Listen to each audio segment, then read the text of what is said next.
Hello, everybody. This is Frank with what is it? Iron Age News, South Florida Conservative News Channel, Friday, April 3rd, 11:20 a.m. We will not be open Sunday. Just thought I'd let you know.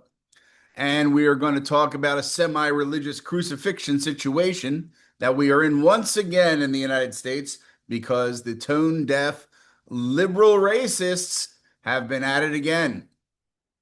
And we're going to talk about the newest black athlete that is being crushed for absolutely no real reason except to supply the wokes with yet another notch in their belt. And there is that moment in every cultural shift where the rules stop being clear and start being enforced. And we're watching that moment play out right now again in professional sports. The last example, Jaden Ivey, not suspended for violence or killing a hooker or doing drugs or killing a hooker or assault or nothing like that, nothing even for anything that happened on the court. No, his issue was speech, religious speech in the context of his personal belief expressed publicly and interpreted as offensive within the NBA's broader cultural framework. And you know what he said? We're not going to repeat it because it wasn't a big deal. And just like that, a career trajectory changes. And let's be honest about what this is and what it isn't. This isn't about whether you agree with what Ivey said. It's not even really about Ivey. This is about a system that tells athletes use your platform, but only in ways we approve of, boy. And that's exactly how they transmit these statements subliminally, of course. We can't say that they would do it in real world. But the NBA Association has built its modern identity on player expression, social justice messaging, political commentary, cultural alignment, whatever nonsense goes on over at the WNBA. Players are encouraged and even celebrated for speaking out, especially if it is to trash the current president of the United States. That is a big boner moment for the people over at the NBA Association. But that encouragement comes with this unspoken condition because you guys must not have remembered what happened to Kyrie Irving. You can speak as long as you stay within the lines. And then I add the famous boy because that's exactly how they are talking to you. Very slave master slave. And if you don't like it, maybe you guys should do something about it. The moment you don't do what they say, the tone changes. And we've seen it before. As I keep saying, Kyrie Irving shared what we considered was considered controversial material. It was nothing. He read a book slash article, whatever, and a movie. Oh, it was a documentary, but there's a book as well. The backlash was immediate. He was suspended, public pressure. They wanted him to go take classes about being sensitive, loss of endorsements. You know, when Kanye West, big favorite around this house, made statements across cultural red lines, the response escalated even further into losing probably a $500 million of his own money. In each case, the response was framed as accountability. But when accountability becomes inconsistent, it starts to look like enforcement, which is what it is. Now, here's a question no one seems willing to ask directly. Who's driving these decisions, right? If I were a young black guy today, I wouldn't be out in the street worried about some guy from something Aguay staying in the country. I'd wonder why the people that are being pushed in front of my children as role models, which seems to only be black actors and black athletes, why they would treat the role models of my children in such a cavalier and plantation style of abuse, right? If you look at the data, there is no evidence that any single group, including the LGBTQ community, makes up a dominant share of NBA viewership. At most, and we're talking at most because I looked in a few different places, we're talking about a meaningful but still majority segment. They're trying to say 7 to 10% is the if 7 to 10% of the American population is gay, lesbian, or one of those other fake ones where you really don't have to have sex with anybody, what percentage of them are basketball fans? What percentage of those that are basketball fans, and meaning a real fan, are going to the basketball games, are buying jerseys, are talking online about Kyrie Irving or Jaden Ivey? It's not the number. They don't have the number. White people are a minority in basketball audiences. Blacks make up the biggest, right? So why aren't they pandering to the black audience? And why are they making their black athletes say shit that makes them alienated from the other audiences, except for the gay lesbian audience, which is strange. So this is just like you said, this is, we're looking at the diverse fan base. So it's not about a number. And what their thing is it is about the risk. Leagues like the NBA don't operate on majority rule. They operate on worst case scenarios.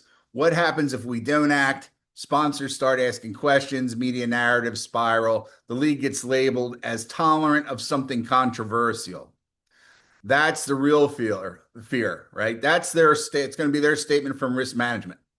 So in this case, in Ivey's case, that means that they were tolerant of an intolerant situation, which is Christianity. They are intolerant of Christianity because it upsets somebody. Okay, that's the real fear, because a reputational crisis isn't contained, it's spread. So the calculation, as they said, becomes simple. Is it safer to defend one player or remove the risk entirely? And more often than not, the player, for his personal interest in Christianity, in this case, Kyrie's was the Black Israelite movement, and Kanye was a disproportionate amount of Jewish people are in the entertainment industry. All things that, what do you want me to tell you? So this is where things start to break down, because when the punishment is driven by perception rather than the principle, it becomes disproportionate. A statement, however controversial, leads to consequences that reshape careers, and that raises a deeper question. Is this a disciplining of Mr. Ivey, or is this deterrence from others to embrace things that Mr. Ivey embraces, such as Christianity? Because if the goal is to send a message, not just to the individual, but to everyone watching, then what you're really creating is a system of control, and your ultimate answer to the people watching your show, which is basketball in this case, is the NBA does not like Christianity. They do not like Christianity, and they don't want anybody talking about it on their show. That is what they are basically saying in a nutshell. Bring it on. It's very true. I shouldn't be the one that has to defend Christianity out there to a bunch of guys who are basically just exploiting a system over a big game that who gives a shit about, right? And make no mistake, players are watching. They see what happens when someone steps outside that accepted narrative. They see how fast things escalate, and they adjust, not by engaging more thoughtfully, not by contributing to open debate, but by shutting their mouths. Or safer still, they repeat what they know is acceptable. And that is a chilling effect, because what does that say about your character? Right? What does that say about your character? But then you have to understand, these are guys that never in general would have made the kind of money that they're making if they weren't playing professional sports. And as those of you who have seen Dave Chappelle's What Happens When You Keep It Real, that is exactly what happens when you're keeping it real. So once this sets in, the idea of player expression becomes something else entirely. It's a performance. And that is even worse, because then whoever is in the front office, it says, once again, well, we don't like Christians because they've already said they don't like Christians. Well, maybe we don't like husband and wives. Maybe we want kids raised by wolves. Maybe we want them put onto an iceberg somewhere to fare for themselves. These are all things that the basketball players should say. Then the basketball player is forced to say it. Then people say, that's the stupidest motherfucker I've ever seen in my life saying that. And so it goes. demeaning you as an individual. And I'm talking about the athletes now, demeaning you as an individual. But what did the viewership, what did the guys that say, hey, younger kid, hey, I really want to be that guy when I get older? And then he says some crazy shit, and you're like, I don't really want to be that guy at all. Not that he's going to run off and, start doing math or anything, but the fact of the matter is you're setting up, the NBA sets up role models, destroys them, sets them up, destroys them, sets them up, destroys them. What is that doing to your younger viewership, right? That is a case unto itself. We'll talk about that at another time. So what you're having is the establishment of a hierarchy of acceptable beliefs.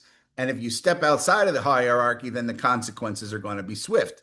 Once again, this will go back to some of the older guys. Like I once again applaud Shaquille O'Neal for having gone out and made all these other businesses on the side, where basketball at this point, I don't know. I think you'd have to look at his basketball money versus what he's done on the side money and say, wow, I took that as a beginning.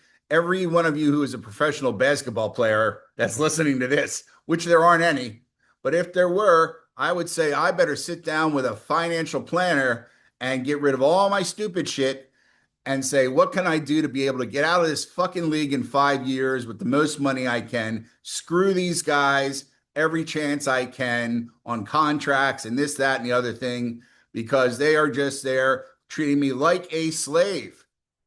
Because it's one thing when they said, well, you're getting paid. It's another thing that says, when you're getting paid, you're going to say what I want you to say. And that sounds like socialism to me, but that's just how I came up, right? So once again, the question isn't whether organizations should respond to controversial speech. They can, and sometimes they should. The real question is this: are those responses grounded in consistent standards, or are they driven by a system that treats perception as more dangerous than reality? Because when every controversy is treated as a crisis, the punishment stops being about accountability and starts being about insulation. So that's all we have on that.